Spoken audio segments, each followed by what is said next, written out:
bukannya mendidik, tapi malah nggak jelas itu. Kita ingat contohnya yang kemarin lagi rame kan Satbor, gitu ya. Oh iya. Ya Satbor. Akhirnya atau para ini ya, atau yang Isospeed yang kemarin datang ke sini, dia siapa sih gitu? Main bola bukan, dia kan hanya streaming gamer aja kan.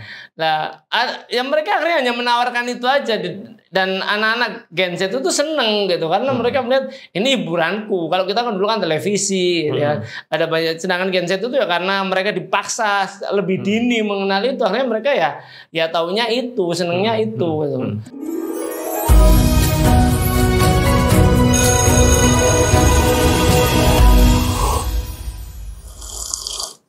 Waduh, nikmat sekali ini. Mumpung istirahat, Pak. Iya, ini Mumpung istirahat. Bisa pulang aja ya? Selesai ngajar. Oh, selesai ngajar. Belum pulang kita. Kalau pulang kita nggak duduk-duduk di sini. Oh, iya. Ya udah kita santai-santai. Walaupun dulu. sepulang mengajar. Istirahat. Gimana? Kopi apa itu?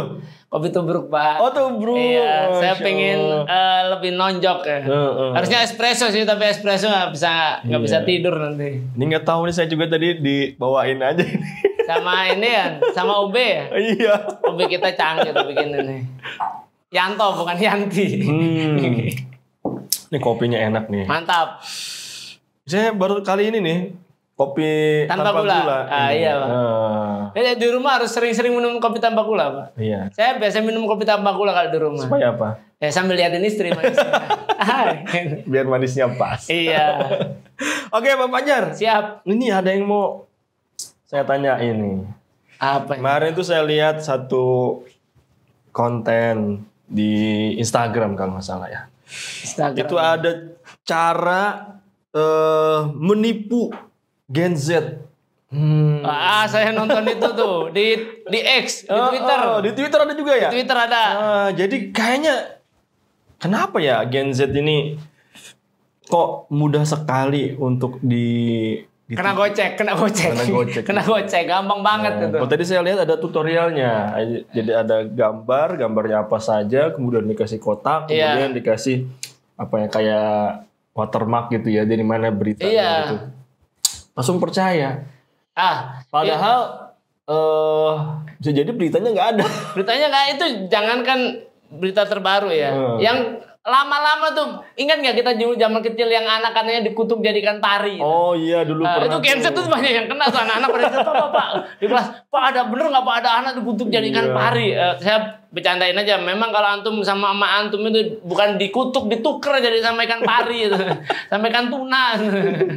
Iya, ini kan menunjukkan kualitas anak-anak muda zaman sekarang. Iya. Gitu kan.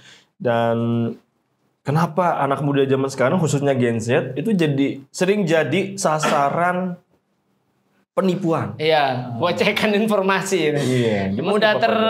Mudah kena hoax. Mudah kena tertipu hoax dan sebagainya. Terutama kalau mereka itu jadi pelanggannya itu tuh TokTok. Oh, TokTok. Ya, itu kan itu di situ tuh sarangnya hoax ya.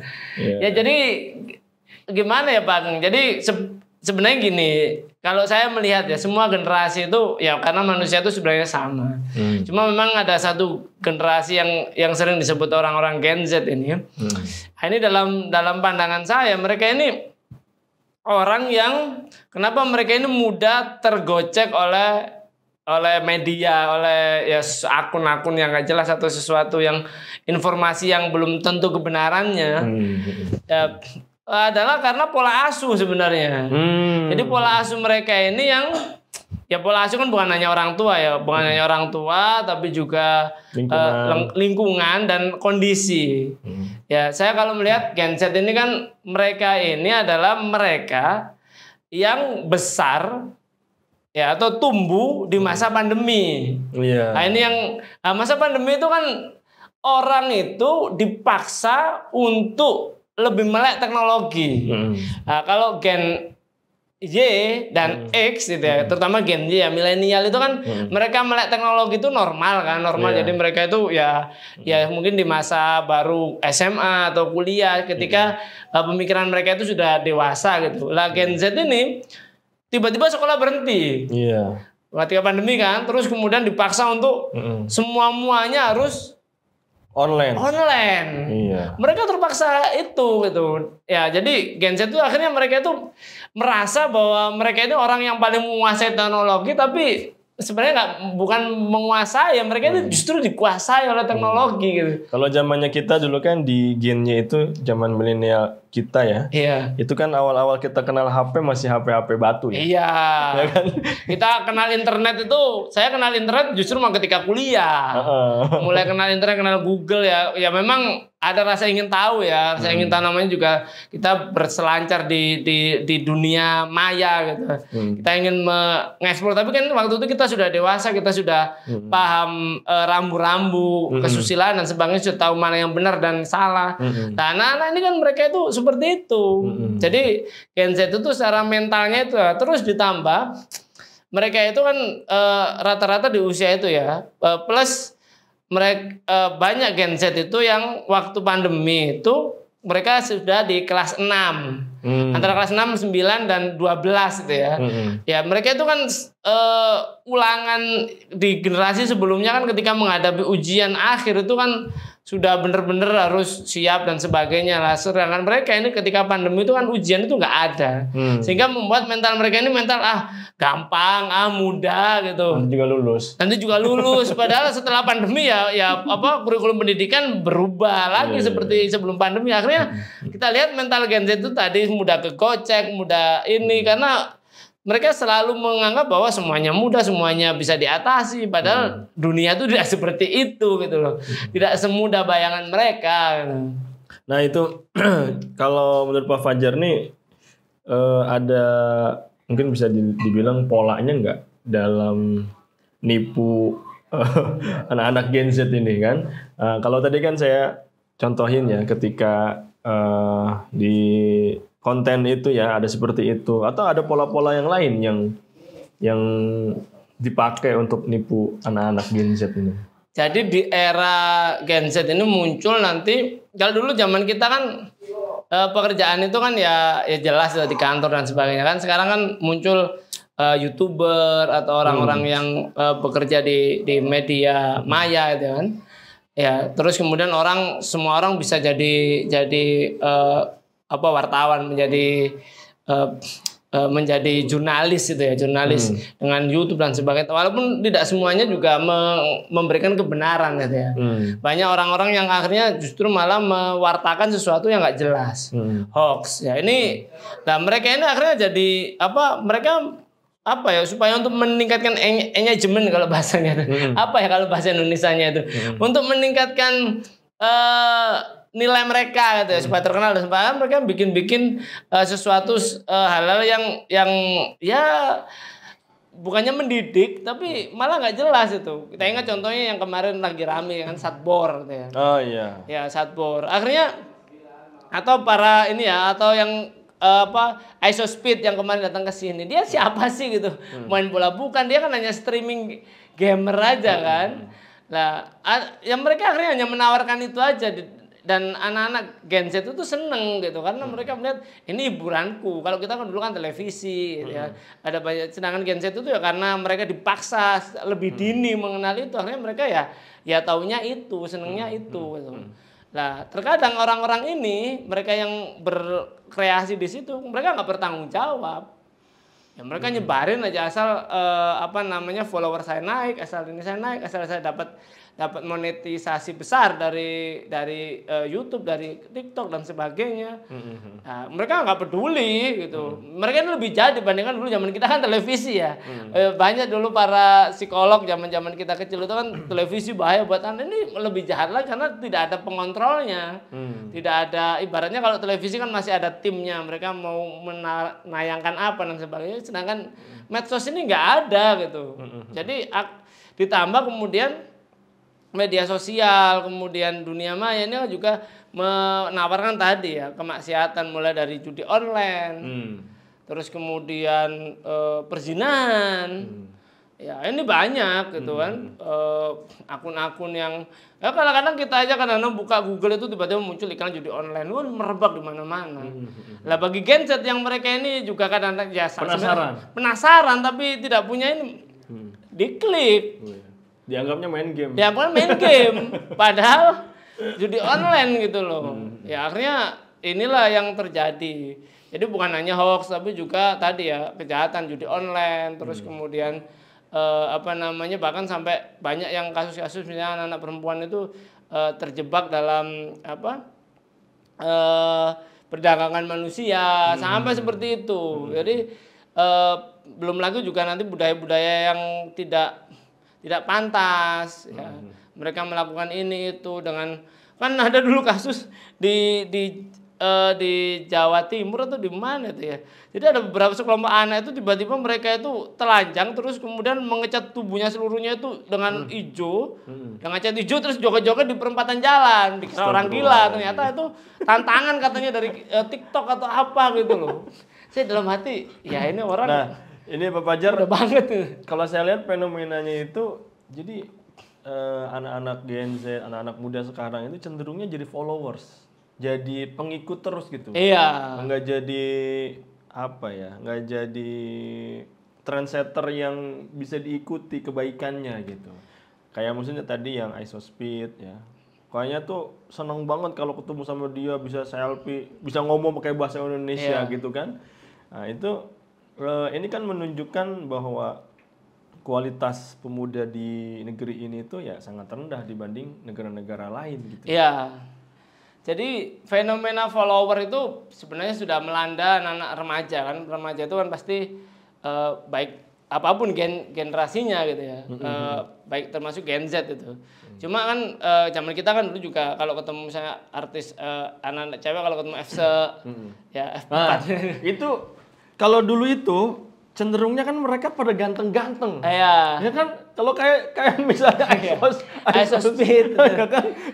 Jadi terus tadi ya jadi perubahan konsumsi media ya, konsumsi media kalau dalam bahasanya orang-orang media itu perubahan konsumsi media. Jadi cenderung generasi sekarang itu ya tadi kan mereka mengkonsumsi YouTube, mengkonsumsi TikTok, mengkonsumsi medsos yang lain. Mereka itu akhirnya melihat siapa sih yang paling tinggi ratingnya gitu. Kayaknya dulu tuh zaman dulu kalau yang terkenal itu yang good looking kan. Iya, kalau sekarang bukan yang good looking, yang sebenarnya kontroversi ya, yang kontroversial gitu ya, yang mereka punya akun banyak dan mereka subscribernya, followersnya, subscribernya itu. Dan ini anak-anak itu juga sebenarnya pingin meniru itu.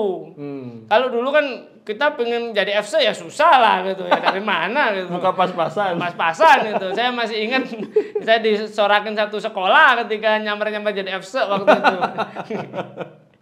Kenapa rambutnya dipanjangin? Ya, rambutnya pakai wig. Pakai wig gitu ya.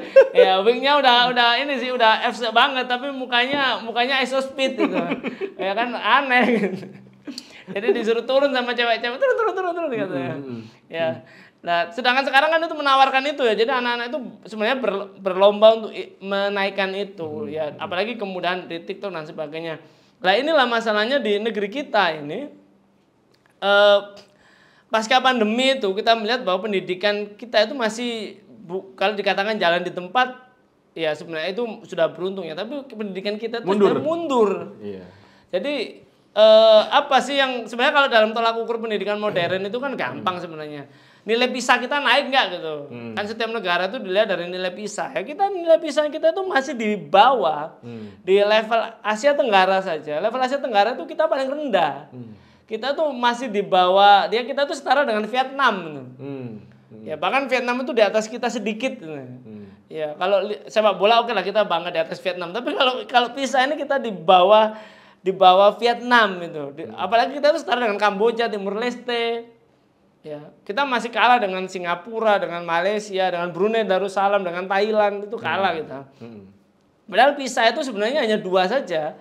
Kemampuan berbahasa, artinya kita itu mampu berkomunikasi dengan baik dan mampu memahami berbagai berita atau bacaan atau informasi dengan baik. Yang kedua adalah logis matematik. Hanya itu aja sebenarnya PISA itu. Oh, ya. Jadi tes PISA itu saya dulu pernah ikut untuk membantu ngetes ini ya, bukan ngetes ya, untuk mengoreksi mengkoreksi hasil ujian PISA di Indonesia itu ada region-regionnya, itu region Bogor, region Jabodetabek sih waktu dikumpulkan di Hotel Salak itu.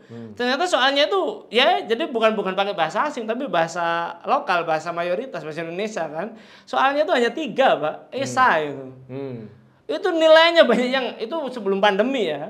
Nah ini setelah pandemi makanya nilai PISA kita itu turun. Nah ini menunjukkan bahwa negeri kita ini pengguna media sosialnya tinggi, tapi dari sisi kecerdasan, pemahaman itu kita ini rendah. Ini bahaya sekali. Makanya hoax itu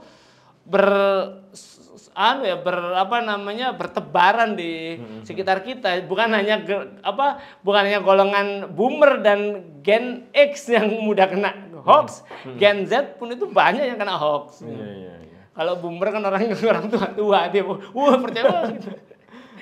Nah ini kan kalau saya lihat jadi dilihat kondisi pemudanya, kemudian tadi kualitas pendidikannya seperti itu. Ini kan pasti akan ada dampaknya nanti ke depan, khususnya untuk ya Indonesia ini gitu. Nah menurut Pak Fajar gimana nih secara keseluruhan dampaknya? Ini makanya kadang-kadang sering di medsos itu muncul kan kita itu jargon Indonesia itu 2045 Indonesia emas. Indonesia gitu. Emas. Akhirnya tulis Indonesia cemas. Indonesia cemas itu ya. Karena ke depan itu kita kalau tidak ada perbaikan minimal di dunia pendidikan, maka kita ini akan mengalami mengalami era di mana generasinya itu generasi bingung. Generasi bingung di mana orang itu mereka tidak mampu mencerna informasi dengan baik. Yang kedua mentalnya jelek, yang itu akhirnya berdampak nanti kepada ekonomi. Ekonomi kita kan, ekonomi artinya apa? Kita akan kehilangan banyak sektor pekerja profesional. Pekerja profesional yang ya akhirnya menurut kan sekarang itu banyak ya Pak. Fenomena itu kan Gen Z ini kan sudah mulai banyak yang masuk perguruan tinggi. Bahkan dunia kerja sekarang. Bahkan dunia kerja. Jadi contohnya gini, banyak anak itu ya karena orang tuanya mampu kan. Kalau kita dulu kan sudah menjelang lulus S1 kan kita sudah dituntut oleh orang tua untuk kerja.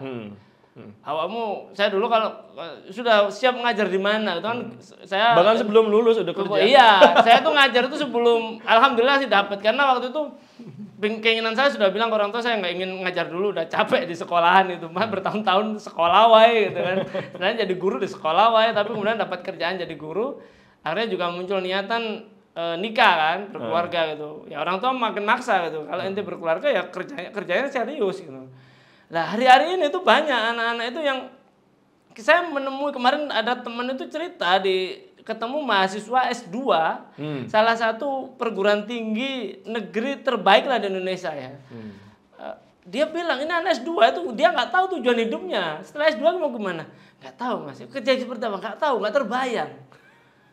Bang, nanti kalau orang tua punya duit ya mungkin saya lanjut S3 aja lah.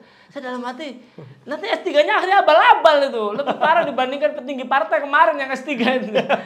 Itu masih mending dia punya kerjaan itu loh, punya perusahaan macam-macam, bisa menggerakkan sektor real gitu ya. Karena dia punya perusahaan tambang kan. Ini orang ini malah nggak jelas lagi gitu loh.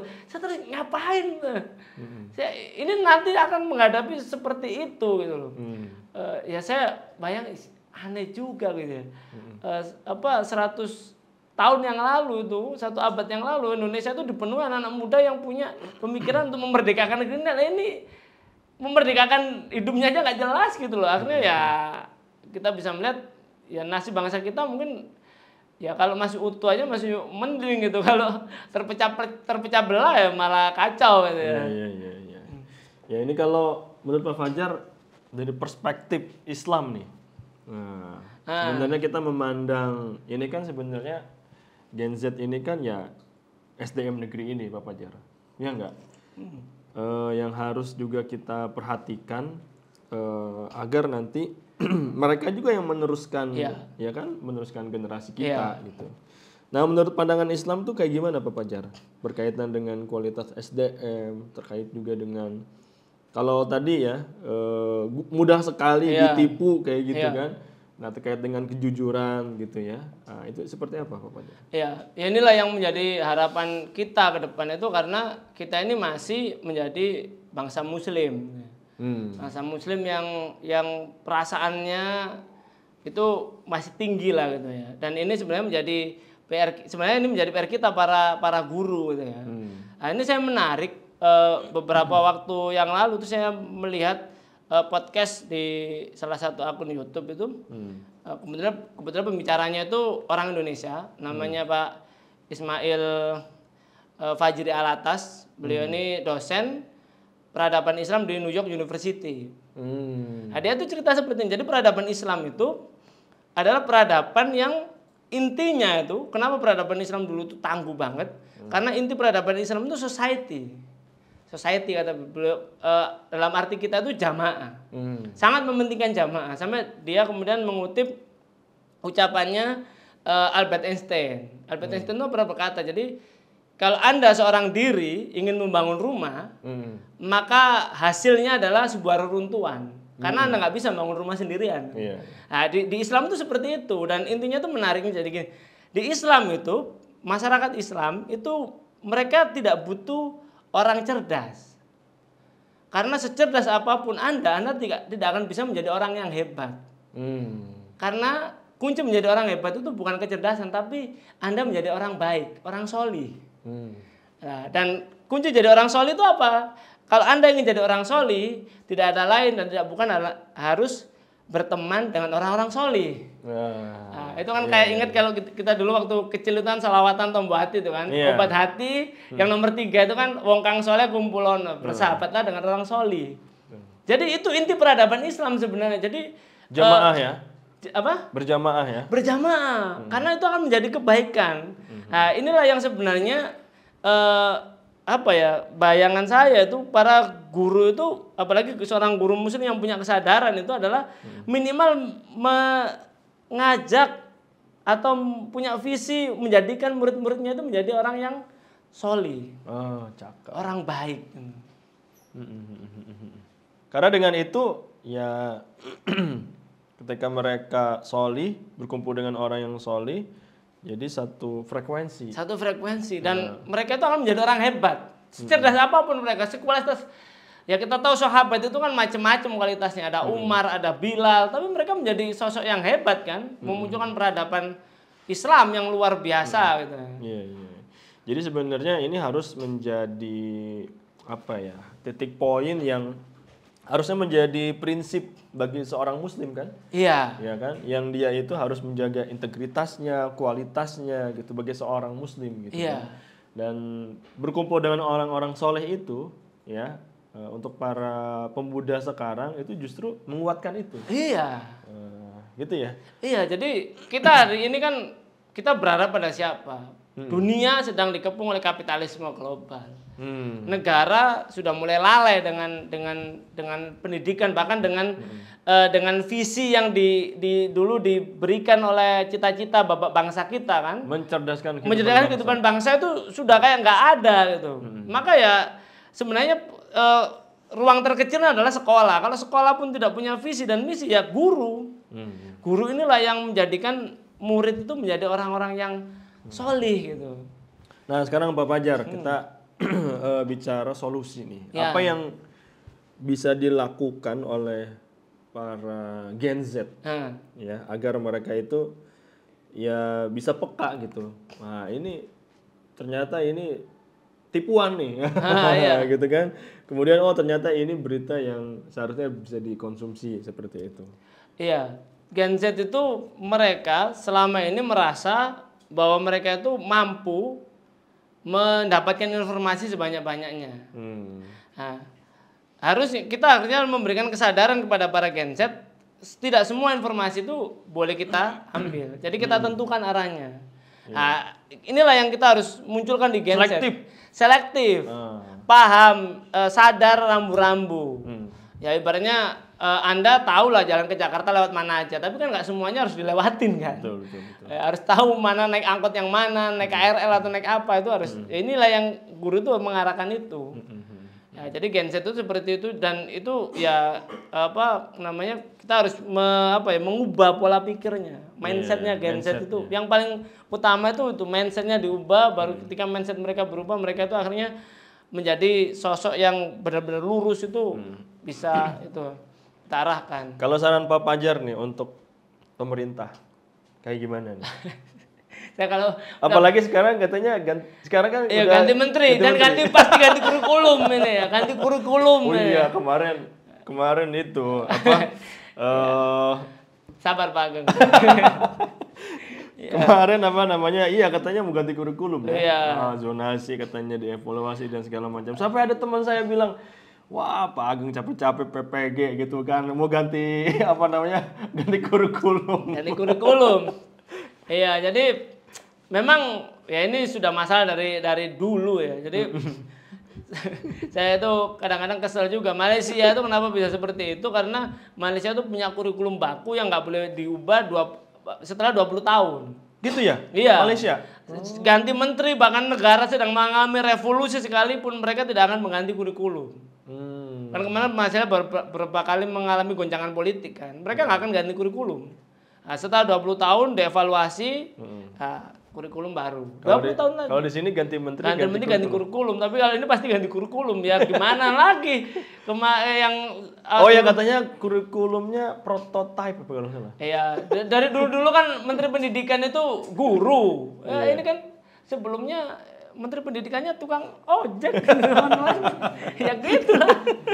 Oke, harapannya Pak Fajar, harusnya kayak gimana pemerintah itu?